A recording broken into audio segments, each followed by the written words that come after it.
Hello, Curry County.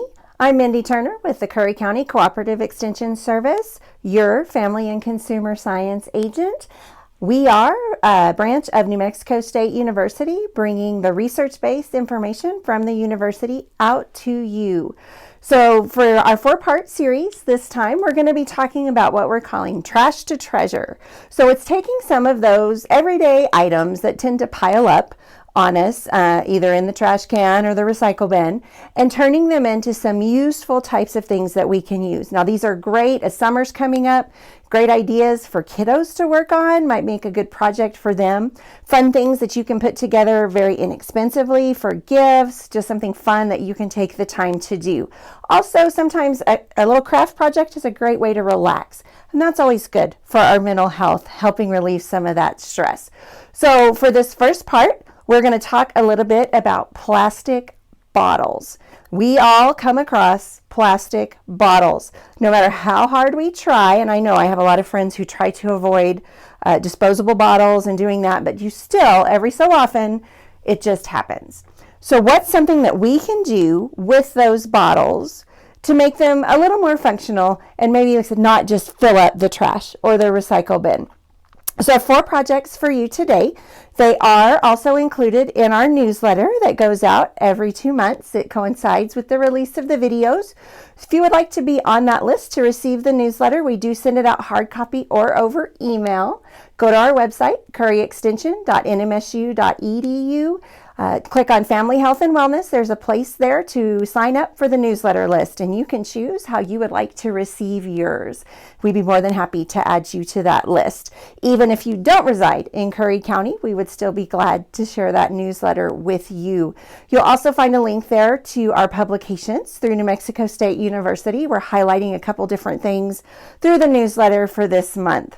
So what we can do with our plastic bottles, let's start with that. So one of the things that we've had a lot of luck with is making a seed starter. Now, if you're getting ready to plant your garden, maybe you've already sprouted a few things here and there, one of the things that you tend to do is start those seeds out in the house or in a small container of some sort. And you can purchase really great seed starter trays and all kinds of things, but it can get very expensive to do that. So this recycles bottles and puts together a simple way, and the best thing about it is it's self-watering. So if we're going to take, this is a 2-liter bottle. We've also done some with the 16 or the 20-ounce bottles. The key thing is you're going to need a base, and then you're going to cut it not quite in half, a little less than half, so that you have a top that will sit down in it. Okay, so that's pretty simple. That's all the cuts you have to make. Then we're going to take the lid and we're going to drill a hole. This one's already drilled for me. And this is just some cotton string.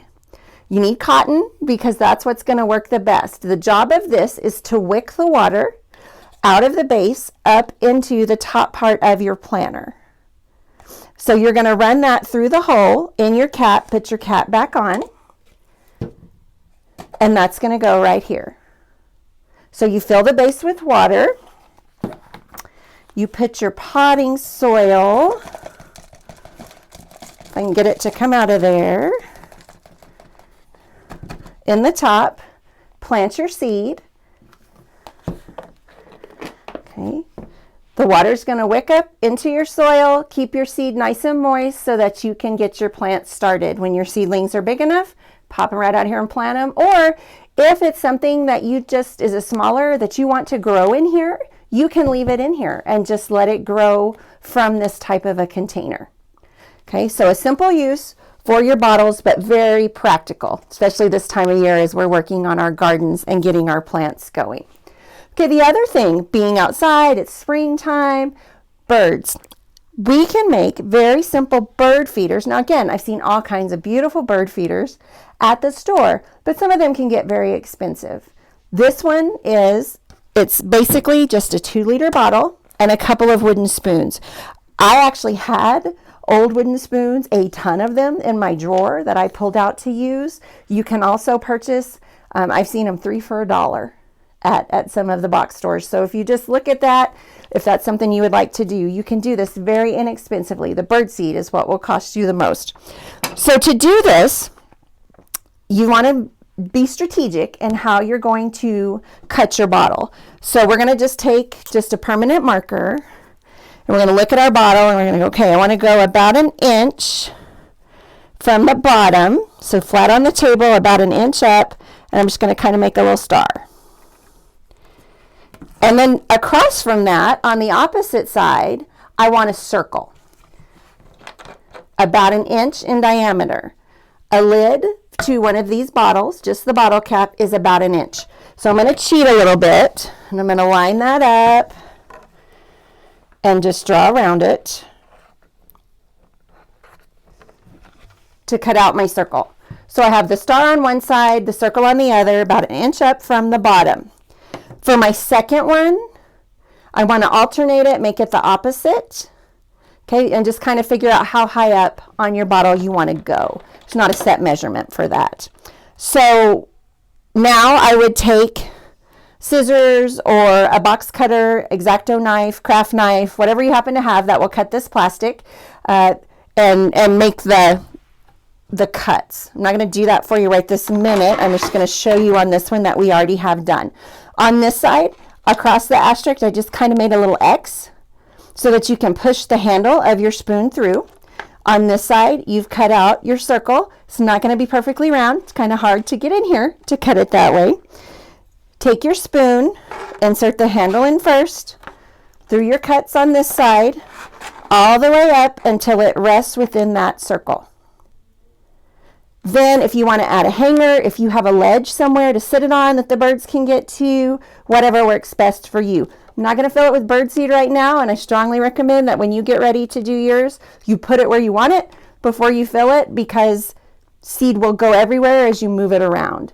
But when you fill it up with the seed, it will come out and fill the spoon, the head of your spoon, and that's where the birds can sit to eat, and they can roost on your spoons.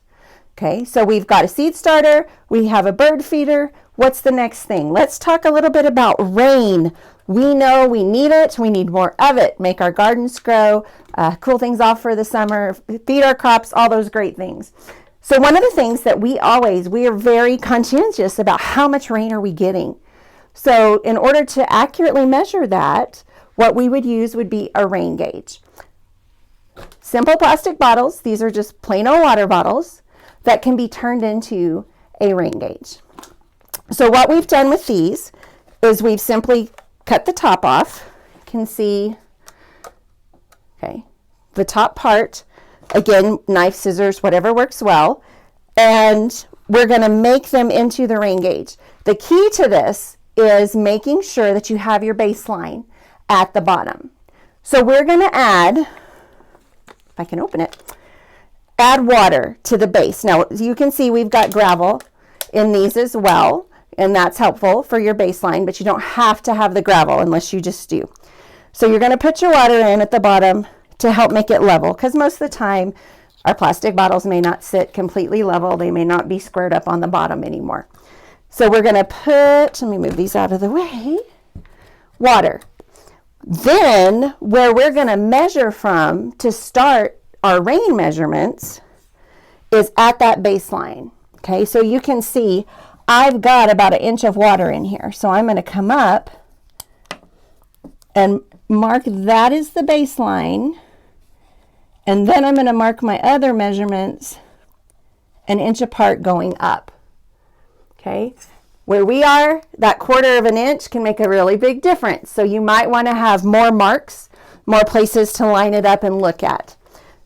One of the things that you can also do is that then you can turn your top over, place it on the top, similar to what we did with the seed starter, and then you have that to kind of funnel the rainwater in. And then you're just going to use a little tape, can be decorative tape or just plain old tape, to attach that and hold it on. One of the suggestions I saw that if you dig kind of a little hole down into your garden area or your lawn and then set this down in it, will help keep it from blowing away and maybe keep it again kind of level where you can catch things.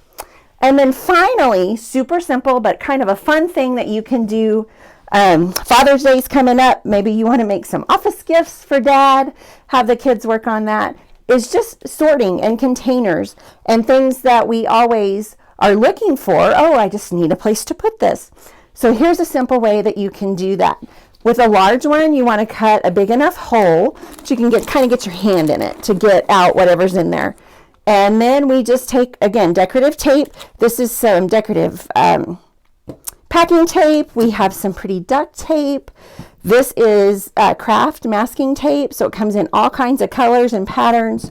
So whatever system you want to use to make things pretty and decorative for your home or office is a great way to do that. And you can see I've just put rubber bands in this one, but you decide kind of where you want your spot to be, cut the opening, and then wrap it with the tape kind of just to keep it from having those sharp kind of plastic edges that will poke you. Okay, also you can just cut the top off again, wrap the edge with some kind of pretty tape, and then you have a container. This is great for makeup brushes, toothbrushes. You can see I've just got pins in it today. And same thing, if you're using a smaller bottle, this one now has paper clips in it. Make your hole, put the tape around it, and then you just shake a few out whenever you need them. Pop them back in. And don't forget your pets. Okay, so this is your bonus content. If you have animals at home, some great ideas. This is just a sock. It's actually, they were 2 pairs for $1, so you get 4 socks for $1. And it has just one of these plain old water bottles inside of it. So it has a good crunch. They can throw it around. They can play with it. Our dogs love this. And then, of course, milk jugs are always great. We save them. You can cut it to make a scoop. You can use it as one of your storage containers for sorting out your different size small items.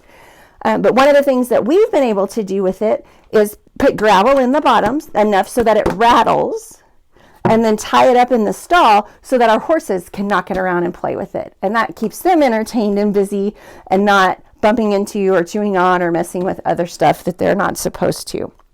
So there's a lot of options. There's tons of things out there. If you want to do just a little bit of research on how you can use and recycle your plastic bottles, maybe some tips on better ways to even put things together. If you have pictures of something you've made or done, please share that. We'd love to see it. I'm Mindy Turner with the Curry County Cooperative Extension Service. This has been the first installment of Trash to Treasure, recycling everyday items into hopefully decorative or other functional things. I hope you have a wonderful week, and we will see you back here next time.